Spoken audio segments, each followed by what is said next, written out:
And अभी आपको जैसा कि पता होगा कि अभी क्लास 10th की बोर्ड की पढ़ाई, बोर्ड के एग्ज़ाम होने वाले हैं। तो इससे रिलेटेड मैं आपको कुछ जानकारी बता देता हूँ जो हमारे एग्ज़ाम के लिए रिलेवेंट होंगी। अभी क्या है कि बहुत बार हमें ऐसा होता है कि हमें हमारे मन में ये आशंका होती है कि हम एग्ज़ाम में किस तरीके से लिखें, अपना आंसर किस तरीके से करें। तो देखो, आपको एक ऐसी कॉपी मिल जाएगी, ये कुछ ऐसी होगी। आपको सबसे पहले एक ये कॉलम बना देना है जो कि वर्टिकल लंबवत होगा। उसके बाद आपको क्या करना है कि जो भी प्रश्न है उसको मान लो ब्लैक पेन से यूज करेंगे आप, तो आप यहाँ पर लिख सकते हो कि प्रश्न 1 ऐसा लिखा, हमने लिख दिया। उसके बाद फिर दूसरे बार हम क्या करेंगे, उसके नीचे जैसे कि हम क कर रहे हैं तो हम यहाँ पर क का उत्तर दे देंगे कि क का उत्तर हो गया, ऐसा लिखकर ऐसे।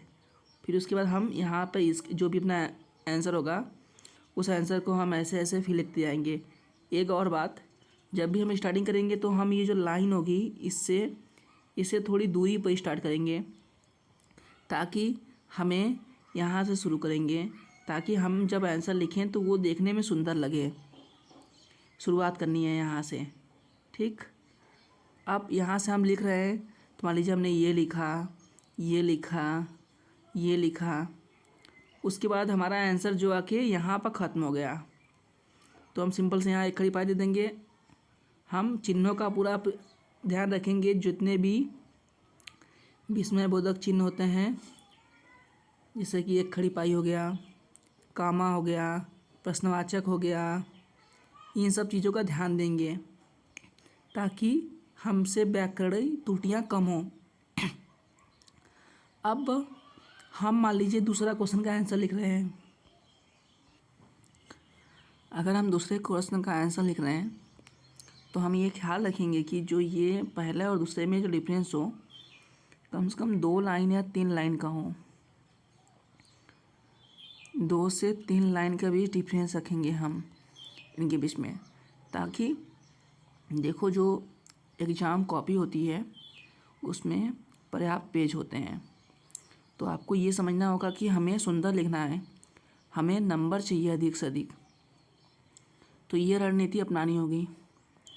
दूसरा ये कर देंगे हम, तो फिर से यहाँ पर हमने प्रश्न 2 लिखा, या प्रश्न ख ही कर लेते हैं। प्रश्न ख हो गया, ख का उत्तर।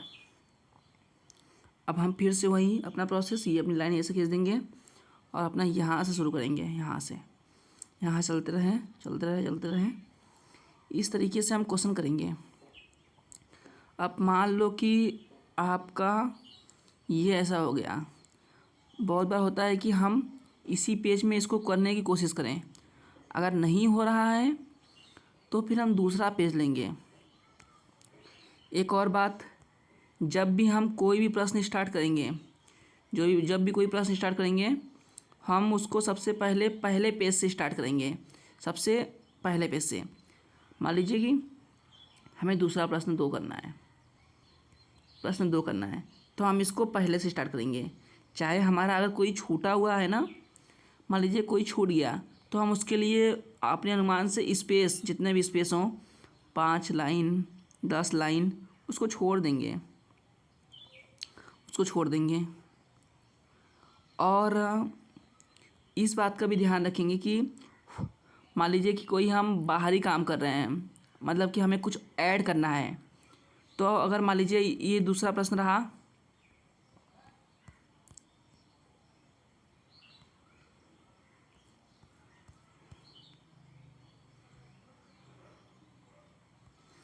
ये दूसरा प्रश्न रहा ना, तो इसमें कुछ हमें बाद में कुछ पॉइंट याद आया, जो हम तो नेक्स्ट पेज ले लेंगे।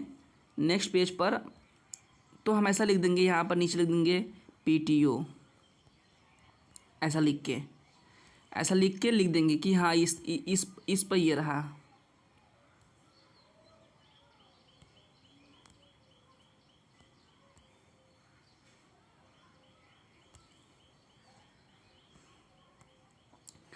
अब एक और ये बहुत बार होता है कि हम ये सोचते हैं कि कैसे, मतलब सवाल क्वेश्चन देखो, अगर सवाल जब भी लगाए ना, मान लीजिए कोई भी क्वेश्चन दे दिया कि 4x², मान लीजिए मैथ, ये मैथ की टॉपिक रही, 4x², हाँ,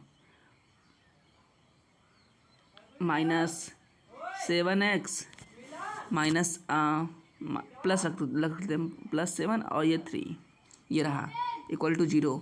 अब हमें इसको करना पड़े तो हाँ देखो, इसको तुम सॉल्व करोगे और वैल्यू तो आ ही जाएगी आपकी।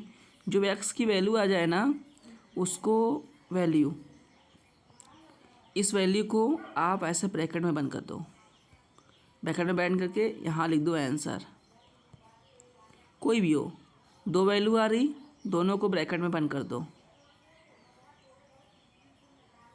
और लिख दो आंसर।